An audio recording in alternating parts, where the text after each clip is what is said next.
My name is Isaac. I run an online business in the automation space using AI. It's called automagics.ai. What this does is it allows business owners to automate their lead flow. So we go into the business, we set up automations because studies show if the leads aren't contacted immediately, they turn from warm to cold very quickly. So what we're doing is helping business owners navigate those waters, setting up automations in their business to make sure that those leads are captured immediately. Love it. And how did you, well, before I get into the nitty gritty, I would like to know a little bit of a backstory about yourself and just how you decided to go this route with this industry that you've chosen and just anything else about yourself. Yeah. So I grew up in Canada, was there my whole life, and didn't really enter the creative space till about, I would say like 2020 when COVID happened. Everyone was kind of locked up, like we had nowhere to go, so it's like, what's the best thing to do? Get like outside, learn a skill. So I moved out of my house around 16, moved in with my aunt just due to some family issues, and that's really where like the creative space launched. I ended up starting a company with a friend of mine from high school, worked together, built that, and then I decided to go to school. So I walked away from his company. I lasted one semester in university, and that was it. I'm not a big school person. I never did well in school. So I kind of like was like, I'm gonna do something. Worked a few odd jobs just to create income, and then I was like, kind of push it back into the creative space. Launched a creative agency in Canada, working with realtors specifically on building social media brands, elevating that. Did that for a couple of years, and then beginning of 2024, decided to move here to the U.S. to kind of start all over again. That's what I did. So I brought that creative agency here to the U.S., worked on it, and then in October of 2024, I was like, you know what, I love the creative space, but it's not fully what I want to be doing. I feel like I want to be doing something more. So October of 2024, I shut down the creative agency, and I still do the work. In fact, I'm going up to Canada tomorrow for video shoots. I'm still like navigating those waters. But I'm not advertising and pushing the focus to that. I'm pushing more into that automation space because I realize there's a gap there. There's a gap in the industry where, you know, AI got really popular, but no one knows how to use it. And I'm a big advocate of AI. I love using it for myself, my own business. So it's like, why not create services and launch a business that helps, again, business owners in that space. That's amazing. And what made you want to come to the U.S.? So my dad's American. Okay. So my dad is American, so that was the main reason why. I hate the cold, so I wanted to move a little warmer. I don't think D.C. is my final stop just because it's still pretty cold. Yeah. Yesterday was nice. It was nice that it was 60 degrees. Yeah. It's kind of crazy around here, the weather. It's been like a nice day, and then it's like all of a sudden it's snowing. It doesn't know what to make his mind up. So. And now I'd like to ask, you mentioned that AI is available. It is a tool out there, but a lot of people don't know how to use it or are aware of it. Can you go into some of the details about that and how people are missing the mark on it and what they could do better? Yeah. I think people have like a stigma around AI. That AI is coming to steal like your jobs and take away from you. And I say yes, it will. It is going to steal your job if you don't know how to use it. Right? Like, I think a lot of people are scared to not use it, so they run away from it completely. But for me, like, I've automated pretty much everything in my business to allow it to take control.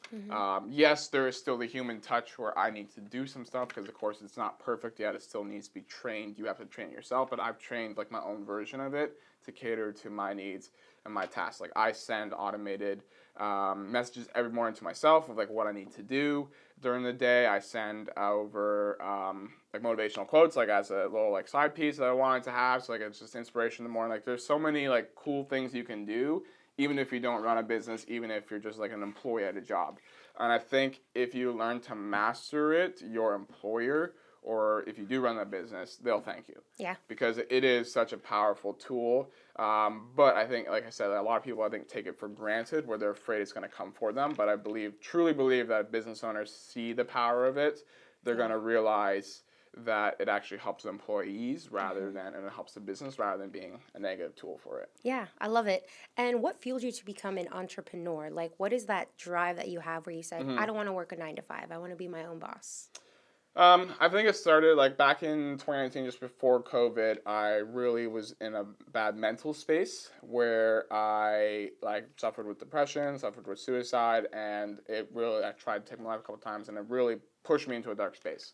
And thankfully, the situation that I went through, there was like police and that were alerted, and like so my life was saved in essence.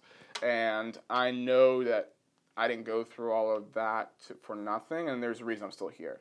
And that really was like, okay, what can I do to now help other people? Yeah. So I've used my story, spoken on stages before, helped impact like the youth in Canada, and really helped like build that space up. But that was the drive. It's like, okay, I'm meant for something bigger than just sitting behind a desk all day and working for someone else. And it's not that I have nothing against anyone who works a job. We need people to work 9 to 5 jobs. I have people in my company that I use that work like a 9 to 5 job or work part time as like contractors. Yeah. We need those people, but for me, I just knew there was something bigger. So using that story and then launching that business with my friend, and then moving into my own space, there's a sense of fulfillment I get where I get the freedom to kind of curate my own schedule, go where I want to go, be where I want to be. Like last weekend, I just popped over to Colombia for a couple of days and worked out of there because I have the freedom again. I could take my laptop, boom, I got business working on that. Yeah. So really, I think the drive and the spirit behind that is just that I went through all of this negative situation,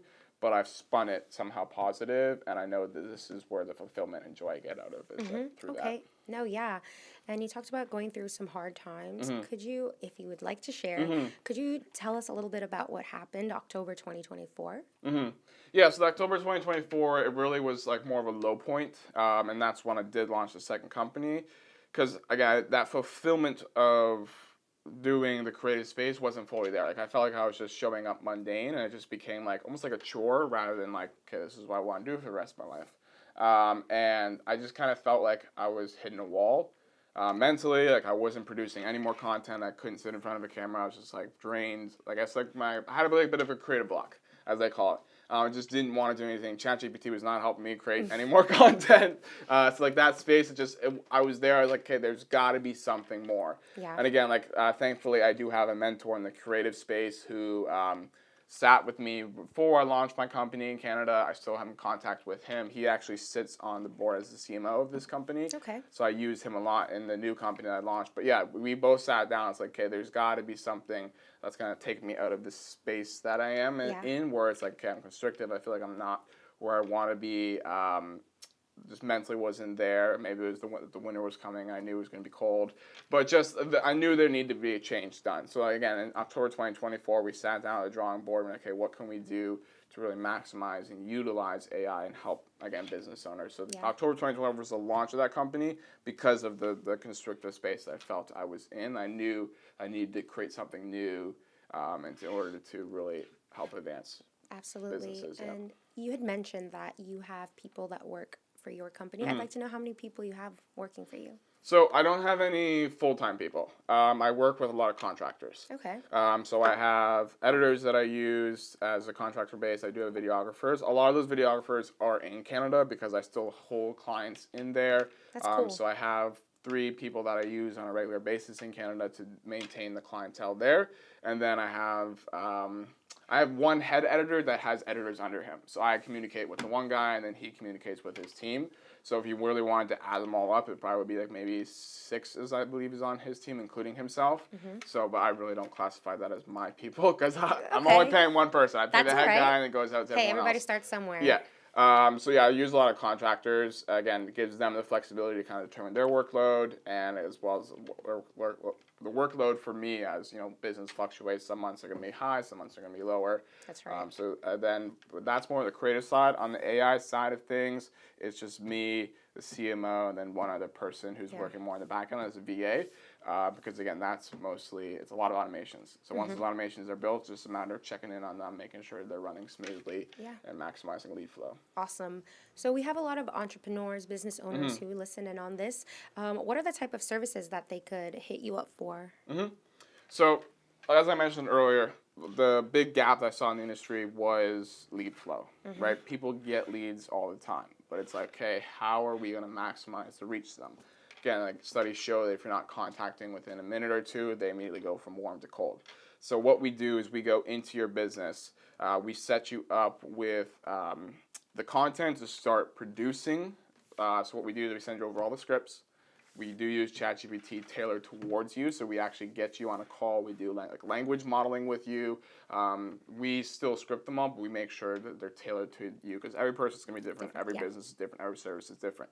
So we use the way you talk because we want you to be comfortable. We don't want it to sound like a robot, right? Like that's not. We want you to still be human. So we listen to you. We then take that script, feed it to ChatGPT, and then we'll spit out how you would talk on camera. And then we send those scripts, you film them, you send it back to us, we send it to our editors. While they're doing that, we then set up the automation. So we use ManyChat.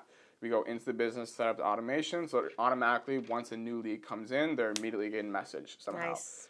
We get you a lead magnet of some sort. So like for a lot of realtors, what we tend to do is their listing. So they're creating a video, let's say the video is like 123 Main Street. That's the name of their newest listing. Right, so we'll use that keyword, put it into the automation. That way, when you were interested in 123 Main Street, it automatically will send you over the listing. We collect your email in essence, so we can help further the marketing down the road, nurture with it, and then you get that listing, right? So then we have that. We then set it up to go to Zapier, so that way they're able to communicate well with them. That Zap goes to MailChimp, ConvertKit, some sort of email marketing. Nice. And then if you want to do a further on top of that service, we also would help you build like automated email drip campaigns. That's more of a premium service. And then we then also like run those ads that we got you to film. So we make sure we manage them, make sure they're running effectively. And then that's like the main big part of the service of that AI industry. Beautiful. I love that you have a whole system here ready to go. Thanks for sharing that. It's a step-by-step process, and it sounds like a lot and it sounds complicated, but like once you nail it once, it's there. And it's very replicable in your own business. And I'm sure they'll love that because they won't have to handle that. You guys Exactly. will be doing If we just come in, you give us like the basics of what you're looking to do, then we just step in and take it all over. So like the biggest thing I always say is you just show up, you look pretty on camera.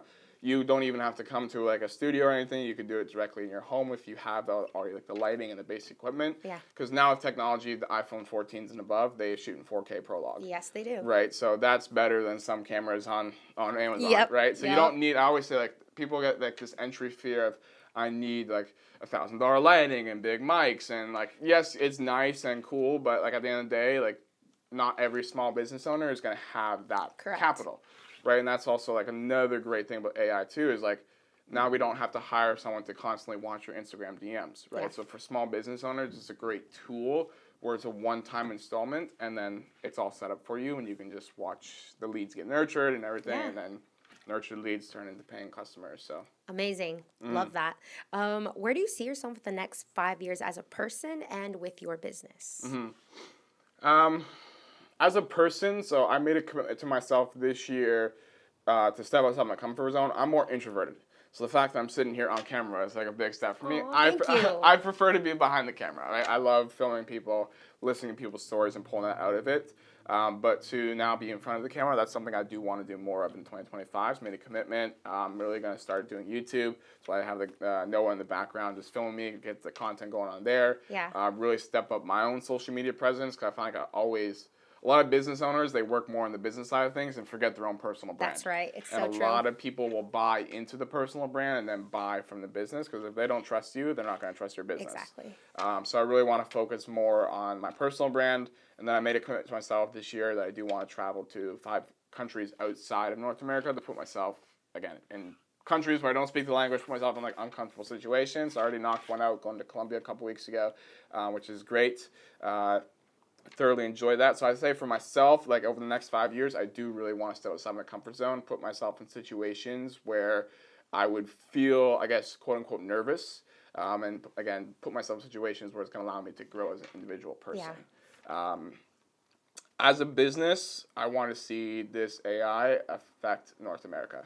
I think AI has a really big potential. I mean, the fact that the U.S. government is backing it shows the trust that the big politicians have in it, so why shouldn't business owners as well? Yeah. I do want to work a lot with smaller business owners because I feel like they're the backbone of this country. They're the ones that are fueling the revenue in the country, and if they can implement this, I think that they have a really big chance to become those big corporate companies rather than fighting with the corporate companies. Yeah, for sure. What did you do in Colombia? What job did you go there for? So that wasn't for a job. That was just strict Oh, I thought it vacation. was. No, Oh, strict got it. vacation. Just went for a couple days. But I have my laptops again with this AI automation. Everything is digital, right? So I can take it from everywhere as long as I have a Wi-Fi source or data, which now Okay. my phone has data, of course.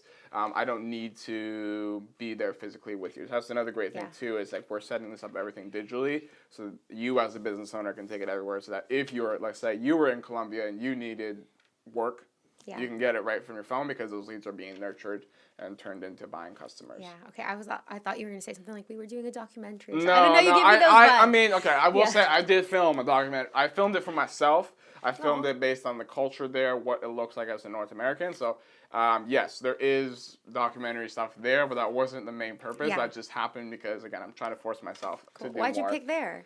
I went there in December with my family. Thoroughly enjoyed it. I love the culture, the warm weather, and I was like, I don't want to go to Miami because I feel like that's just a stigmatized place yes. in North America for every North American to go to. Yeah. So I was like, you know what, I'm gonna go to Colombia. I'm gonna go. I love South America, just the culture there. So again, that's my goal. Plus, I'm trying to learn Spanish, so I Cool. gotta speak it somehow. Yeah, you gotta go there. Yeah, and the food's great too. So that's exactly. wonderful. Can't complain. Yes. I like your mindset though that getting uncomfortable, that's something that I've also learned. And I think that it can be hard sometimes. You feel nervous, scared. Are you going to like fall or not do Yep. great? But then once you get over that hump, you're like, wait, that was easy. And then you're on to the next step. So I think that's a great mindset to have. And I'm so happy to hear Absolutely. that Yeah. that's something that you want to try to do more of. So that's wonderful. Yeah. What have been some, besides like the hard times that you went through, what have been some hurdles or challenging moments for you as a business owner that you were able to learn from? I think being willing to adapt is something that every business owner has to go through at some point. You're going to have the highs of the highs where you're making great money. And then there's going to be times where you're like, crap, how's the bills getting paid this month, right? Like it's running your own business has a lot of ups and downs. It's not, I think everyone thinks it's going to be a smooth trajectory upward. But just like every roller coaster, at some point you have to come down and hit a little bit of a bump. And I think for me, that bump was in October of like, I don't feel the satisfaction of the creative side anymore. Like it's just like, it feels like a chore. And I was riding that high for a while. Like I've been in the industry for 4 years, doing really well, making good money a month, helping support that. But I felt like it wasn't what I wanted to do fully. And I think moving here to the U.S.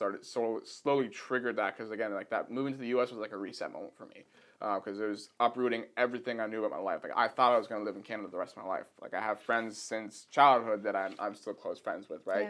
Yeah. So I think moving there kind of started, what's the word I'm looking for, triggering that ticking time bomb in essence. And then that October was like the low of the low and realizing, okay, what do I need to do to adapt to the industry to help put change, and like that's when we really started seeing that major push into the AI space. And I think with that's what really I think was being willing to adapt to being flexible and understanding that yes, not every time you're going to be riding the All the wave. time at the Sometimes you're going to have a little bit of downhill, but what can we do to learn from that? I always say I don't believe in failure. The only reason I believe in failure is if you don't learn from it. If you can learn from a mistake that you make or a bad month in business, I don't see it as a failure. I see it as a learning lesson. I think it becomes a failure if you choose to wallow in the sadness of it and choose to then not do anything about it. Yeah. Yeah. It can be tough sometimes. Like, sometimes you feel like you're stuck in that, but as long as you don't stay there and you move past it, it's going to be okay. Yeah. So, yeah, for sure. Did you have a coach or a mentor? Yeah, so when I worked with my friend in that business, he still runs it today. And then because of him, I met my mentor. And they're just both guys who are in the creative industry. I sat with him. I worked in his company for 6 months. We worked together on it. So I really understood more. Like he's well known in the area where I'm from. And so he has a large like portfolio on that basis. So I was able to like see how he runs his business. He really taught me the ins and outs of the creative space, properly showed me how to use all the gear and like this is why you're doing this and this is why you're doing that. Here's how you get clients, etc. And he's the one who also pushed me into my own space because I wasn't ready. I was comfortable working with him, sitting under him, because it's a comfort zone. No one wants to escape the comfort zone. Like, people don't like being put in those uncomfortable situations. So I do give credit to him because, yes, he did push me and force me to then go out and launch my own company. Yeah. Because of him, I'm at where I am today. Because I think if he had just been a mentor who would have been like, just pat you on the back, it's okay, you can stay here, I don't think I'd be where I am today. Wow. So I do give a lot of credit to him. I think every person needs a mentor. And everyone's like, well, you didn't go to school, like, don't you need a degree? It's like, no. My schooling was sitting with him for 6 months, right? So you don't necessarily need a degree. You don't necessarily need to go to a accredited university or college or whatever, but at least like sit under someone for a couple of years, months, etc. Learn the industry, learn the trade. I mean, there's so many sources out there, like YouTube. Everyone has a school community now. Like, there's so many ways of like learning outside of the traditional sense. But truly sitting with him for 6 months was what really taught me everything I needed to know to then launch my own company. And that's why I brought him back on board with this new company, because I trust him as a marketing person. Yeah. I'd rather him be in that chief marketing role than myself be in that role. So I'm excited to see where the both of us go the next couple of years with it as well. Like, he still runs his crib agency full time, so this is more just like a part-time role for him. Okay. But I'm excited to see where this goes. Yeah, that is awesome. It sounds like you've got a lot of big things going, and I'm glad that you still have contact with him, right? 'Cause Yes. he could Yeah. still help you, and he can be like your Absolutely. resource. Yep. I love that you went there for 6 months. That's better than 4 years that you would do in college, and you learned just as much, probably even more. Yeah, I mean, I went to school for marketing, so I lasted 1 semester. After they were trying to teach me how to use Microsoft Word all over again, I was like, I've been doing this since 10, I don't need it. So I'm a hands-on learner. So I think that's why you got to know how you're taught. And if you're taught well and like you do well sitting in a format of a classroom, great, do it. Like, if that's how your best knowledge is retaining it, do it. I don't retain knowledge very well. Like, it's in my mind, like, someone's talking to me at the front of the room, I'm not comprehending it.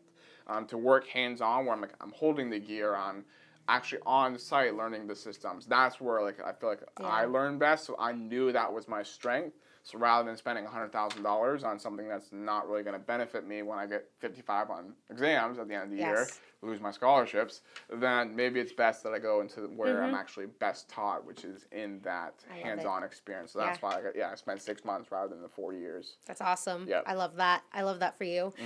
Is there anything that I have not touched on, perhaps, that you would like to let our listeners know, whether it's about your personal life, your business, the industry, AI? You have the floor. I think if I could, like, I guess, leave you with anything, it would be that you got to start implementing technology and AI into your business. I think that, again, I've talked a little bit about the fear of it. I think you got to overcome your own fear. I think if you actually truly see the benefit and the power of it, where, like, this morning I sent out in less than 5 minutes to 350 people, like that, boom, done. Nurture it. I'll go home, check it. There's probably going to be responses from it, right? And send out an email blast and send out a LinkedIn campaign, right? The fact that you can do it so quickly also allows you as a business owner to free up time rather than spending those hours and hours in curating it and trying to make sure it looks good and sounds good and everything. So I'd really say if you could figure out a way to implement it and get over that little hump of fear, of uncertainty about what it will do, I think you're truly going to see the results that you want to see in your business. Absolutely. So I really do believe that it's the next wave. Just like everyone starting a creative agency was the big wave back in 2019, and even before that. I remember that. Yeah, I think that this is going to truly be, the fact that the U.S. government is backing it, not just with $100,000, but $500 billion. I do really believe in AI and the power that it can do for you as a business owner. I definitely would, preach that. Implement it somehow into your business. Even if it's small, it's a little thing that can help automate one task. Trust me, it's definitely worth it. Like, the fact, like I said, I don't have to now go and sit for 3 hours building an email campaign and wondering what I'm going to post on LinkedIn. Right? It was done in 5 minutes. I just proofread it, made sure it looked good, and then sent it out. Yeah. I could even take it a step further and completely automate the whole posting side of things if I really wanted to, but I still like a little bit of a human interaction. Yes, so that. I do like the human side of things a little bit more just to make sure everything looks crystal clear. Yeah. But yeah, you could take it a step further and completely automate it if you wanted to. So again, it's like it frees up my time where I'm not thinking about what's next. I just feed it stuff about my business, what my interests are, what I want to talk about, and then boom, it creates everything for Yeah. me. Wow. When we get to the point with AI where like the person doesn't even have to film and they just have like a copy of them that's like, here, put this, and then they just have the content with It's that already image. there. Oh my God. It's already created. That's kind of There's scary. AIs out there that are superb, where they're great at masking. I personally have not used it to the full scale yet, but it is out there. There are AIs out there that you don't have to be in the room and it still will film you. It just records your audio and then gives you filming on screen. Wow. So yeah, it's already here. You just may not know about it. It sounds AI like a is movie I've seen definitely before, yeah. but I'm open to it. But sometimes I'm just like, what if someone uses it for bad? Which they could. There always will obviously. be. Yeah. That's with everything. Yeah. Anything good will always be turned bad by someone who wants to do it. Mm-hmm. And I think, again, that's the fear that people worry about AI.